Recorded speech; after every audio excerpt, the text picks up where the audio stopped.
কয়েকদিন আগেই আমরা ইরান আমেরিকা শান্তি চুক্তি হতে দেখলাম। সেই সমস্ত চুক্তি এখন অতীত।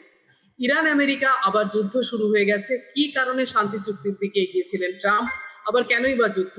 যেভাবে যুদ্ধ ছড়াচ্ছে তাতে আশঙ্কা এর কুপ্রভাব কতটা পড়বে গোটা বিশ্বে। সত্যি সত্যি আমরা তৃতীয় বিশ্বযুদ্ধের দিকে এগিয়ে যাচ্ছি না তো? এই প্রশ্ন এখন অনেকের মনে।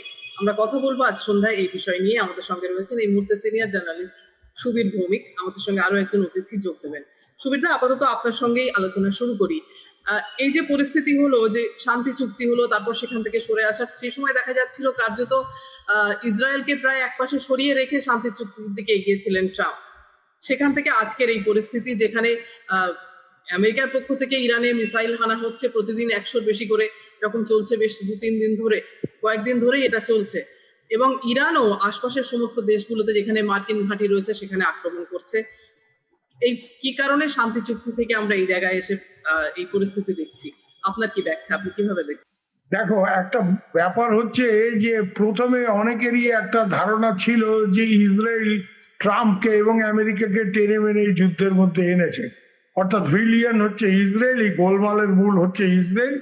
এবং ট্রাম্প মাঝে এমন ভাবে কথাবার্তা বলছিলেন যে Netanyahu must come to his senses, নেতানিয়াহুকে একটু ধমকের সুরেই যে তুমি এই যুদ্ধ ব্যাপার থেকে সরে আসো, ইত্যাদি ইত্যাদি।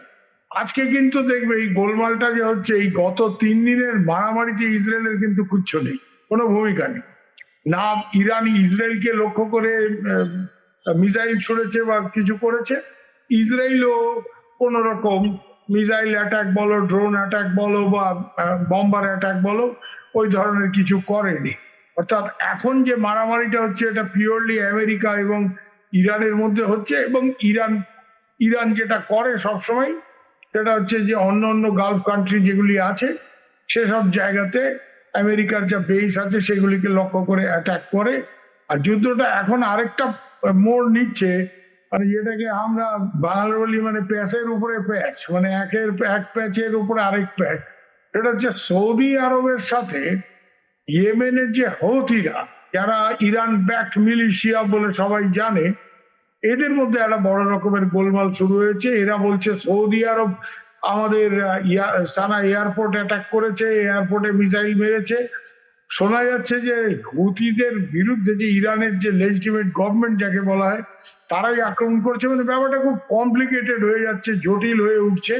এবং সব থেকে বড় কথা হচ্ছে যে এবার আমেরিকা সরাসরি যুদ্ধে যাচ্ছে এবং কংগ্রেসকে পাশ কাটিয়েই ট্রাম্প যুদ্ধে যাওয়ার সব রকমের প্রস্তুতি নিয়েছে। এবং দুবেলাই সে ইরানকে গালিগালাজ করছে, আই ডোন্ট ট্রাস্ট দিস বাগাজ ইত্যাদি ইত্যাদি। মানে ও তো মুখের ভাষা প্রেসিডেন্ট ছিল, কোনো সময় না ও যা খুশি মানে কাঁচা গুন্ডাদের ভাষা ব্যবহার করে। হ্যাঁ, আমেরিকার যে মাসেল মেনটেন রাস্তার ধারে মারপিট করে ওই ভাষা সে ব্যবহার করে। তো যাই হোক, কিন্তু এখন কি কারণে এটা মানে হচ্ছে, এটা অনেকেই প্রশ্ন তোলে। আমি কিন্তু প্রথম থেকে একটা কথা বারবার বলেছি যে ইরানের সাথে যুদ্ধে এখানে ডেমোক্রেসি এসব কিছু। মেইন থিং ইজ ভেনেজুয়েলাটা দখল করে একটা বড় অয়েলের ব্যাপার আমেরিকা হস্তগত করেছে নিজের, বাকিটা ইরান। তুমি যদি সোফিয়া খবর নিয়ে দেখো, ইরান এবং ভেনেজুয়েলা এই দুটো দেশ মিলিয়ে সারা পৃথিবীর 34% হাইড্রোকার্বন রিসোর্স, অয়েল গ্যাস এই দুটো দেশে কনসেন্ট্রেটেড। এটা আমেরিকা পুরোপুরি নিজের কবজায় আনতে চায়। আরেকটা ব্যাপার আছে এখানে, সেটা যে পৃথিবীতে আজকে দেখবে আমেরিকার টার্গেট করে যাতে কেউ রাশিয়ার তেল না কেনে ইত্যাদি, ইরান থেকে তেল না কেনে। আমেরিকার যে তেল যেটা সেই অয়েল, এটা কিন্তু প্রোডাকশন কস্ট খুব এক্সপেন্সিভ। এটা তখনই ভায়াবল হয় যখন সারা পৃথিবীতে তেলের দাম বেড়ে যায়। অর্থাৎ এই মারামারির ফলে স্ট্রেট অফ হরমুজ ইত্যাদি এখানে মিসাইল চলছে, এই হচ্ছে আমেরিকা। ট্রাম্প খালি বলছে will bomb the shit out of them, অমুক তমুক। এই যে ব্যাপারটাতে যুদ্ধটা আবার নতুন করে শুরু হয় এবং এই গন্ডগোলের ফলে তেলের দাম যেটা কমেছিল কয়েকদিনে ওই সিজফায়ার হওয়ার পরে, সেটা আবার শাঁসা করে ঊর্ধ্বমুখী। এই তেলের দাম পৃথিবীতে যত ওঠে, ব্রেন্ট ক্রুড ইন্ডেক্স, তখনই আমেরিকার কিন্তু অয়েল এক্সপোর্টটা ভায়াবল হয়। না হলে কিন্তু সবাই বলে American oil is too expensive, shale oil its production cost is high, আমরা মানে কিনবো না। তো এখানে নিজের তেল বিক্রি করা আর সারা পৃথিবীর দুটো বড় তেল ভান্ডার নিজের দখলে করা, মানে আমেরিকা এখন যেটা করছে এটা হচ্ছে পাথি গুন্ডামি। আমি তোমার বাড়ি দখল করো, তোমার ক্ষমতা থাকলে তুমি আমায় আটকাও, মানে ব্যাপারটা থাকে এটা একেবারে ওই কাউবয় ডিপ্লোমেসি, যে I will hit you, I will do this, I will do that, if you have the power stop me. এখন এখানে আরেকটা ব্যাপার আছে, এখানে ব্যাপারটা হচ্ছে আমেরিকা এটা তাদের সাথেই করে, এই যেমন ইন্ডিয়ারও হাত মোচড়া এই ওই, যেখানে ওরা করতে গিয়ে ঝাড়খণ্ড সেখান থেকে কিন্তু এই কাউবয়রা পিছিয়ে আছে। চীনের সাথে গোলমাল করতে গিয়েছিল, চীন রেয়ার আর্থ সাপ্লাই বন্ধ করেছে, কন্ট্রোল করেছে, আমেরিকা বুঝে গেছে। এই যে ইলন মাস্ক ট্রাম্পের এত বাড়ি, ওর তো বাড়ি মানে দোস্ত, একসাথে মটত খায় ইত্যাদি, এই টাইপের বাড়ি। ইলন মাস্কের সাথে ট্রাম্পের গন্ডগোলটা লাগলো কেন? একটাই কারণে, যে এই চীনের সাথেও খোঁজাখুঁজি করতে গিয়ে রেয়ার আর্থের ওপরে চীন মানে কন্ট্রোল করে ফেললো, যে আমেরিকাকে আর রেয়ার আর্থ সাপ্লাই হবে না। রেয়ার আর্থ যদি না যায় আমেরিকাতে, China controls 80% of the global supply chain, তাহলে ইলন মাস্কের ওই টেসলা গাড়ি, ইলেকট্রিক ভেহিকেল তৈরি হবে না, কারণ রেয়ার আর্থ ছাড়া এগুলি হয় না। এতে করে এদের মধ্যে গন্ডগোল লেগে গেল, কারণ ব্যবসায়িক স্বার্থ এগুলিতেই। ট্রাম্প নিজেও তো দেখো না প্রেসিডেন্ট সুলভ কি, আর ও তো ওপেনলি বলে you must make me rich. ওই কাতারের আমির ওকে একটা প্লেন গিফট করেছে, সেটা নিয়ে সে মহা আনন্দিত। কি ওই বালুচিস্তানে কি রেয়ার আর্থ আছে এগুলি নিয়ে স্যাম্পেল, হ্যাঁ, জেনারেল আসিম মুনির পাকিস্তানের তাকে দেখিয়েছে, is a great field marshal. সবাই গ্রেট যদি আমেরিকার থেকে জিনিস কেনো।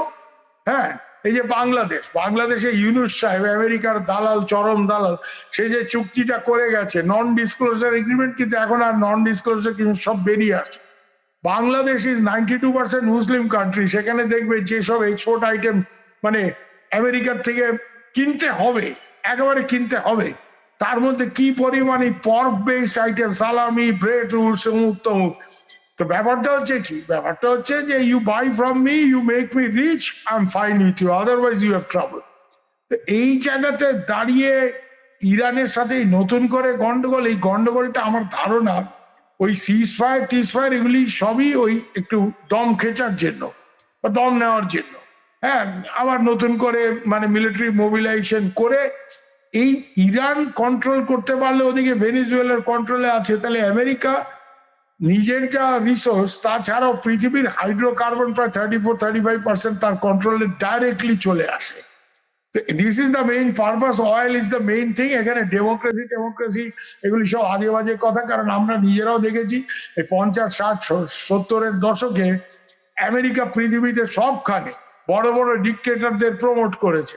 Singh Rhee in South Korea, নুগোট এন্ড ডিএম ইন সাউথ ভিয়েতনাম, মানে ভিয়েতনাম ইউনিফিকেশনের আগে।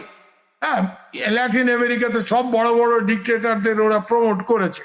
আজকে ওরা এত কিউবা নিয়ে সমস্যা কেন, যে কিউবা আমেরিকাকে চোখ রাগিয়ে টিকে আছে কোনো মতে, কিউবানরা তেল পাচ্ছে না, মানে একেবারে যেটাকে বলে গলা চিপে ধরার মতো একটা অবস্থা। কিন্তু তারপরও কিউবানরা, ফিদেল কাস্ট্রো দেশ, ওরা ট্রাইসাইকেল চড়ছে, সোলার পাওয়ার এইসব করে, যার গাড়ি ছিল গাড়ি বেচে দিয়ে ওই চাইনিজ ট্রাইসাইকেল কিনেছে, যার মধ্যে সোলার পাওয়ারে চলে ইত্যাদি। মানে ব্যাপারটা হচ্ছে রিসোর্স পলিটিক্স, যেটা আজকে গ্লোবাল ইয়েতে একটা বিরাট ব্যাপার, এবং সেখানে হাইড্রোকার্বন একটা বিরাট ফ্যাক্টর।